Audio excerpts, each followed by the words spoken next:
এই তো এটাই সুযোগ, এবার আমার সৎ বোনকে পানিতে ফেলে দেই, তারপর বাবা মা শুধু আমাকে ভালোবাসা দিবে। আরে ছোট্ট সোনা, তাড়াতাড়ি বাড়িতে চলো। এটা কি দেখছি, একটা বিড়াল সোনা পানিতে পড়ে গেছে, ওকে আমাকে সাহায্য করতে হবে।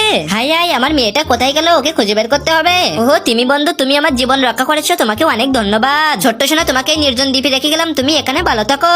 এই নির্জন দ্বীপে আমাকে একটা মাস কাটিয়ে দিতে হবে, এজন্য আমি ফলমূল খেয়ে নেই। এই নির্জন দ্বীপে আমাকে সংগ্রাম করে টিকে থাকতে হবে। আমি কাঠ দিয়ে আগুন জ্বালিয়েছি, এবার মাছটাকে ফ্রাই করে খেয়ে ফেলি। বন্ধু এই নাও, তুমিও একটু খাও। বন্ধু অনেক রাত হয়ে গেছে, চলো আমরা দুজন ঘুমিয়ে পড়ি।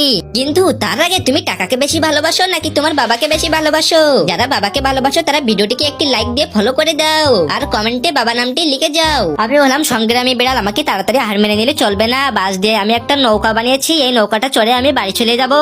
তীর হাই ঢেউর সাগর পাড়ি দিব রে। এই তো আমি অনেক কষ্ট করে আমার শহরে ফিরে এসেছি। পাপ্পা তাড়াতাড়ি দরজা খোলো।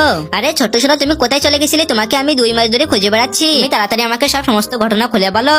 আরে দুষ্টু, তোমরা আমার ছোট্ট সোনাকে কেন পানিতে ফেলে দিয়েছিলে? দাঁড়াও, তোমাকে আমি শাস্তি করছি। আমার বাড়ি থেকে বের হয়ে যাও, এবার থেকে আমার বাড়িতে আমি আর আমার ছোট্ট সোনা থাকবো।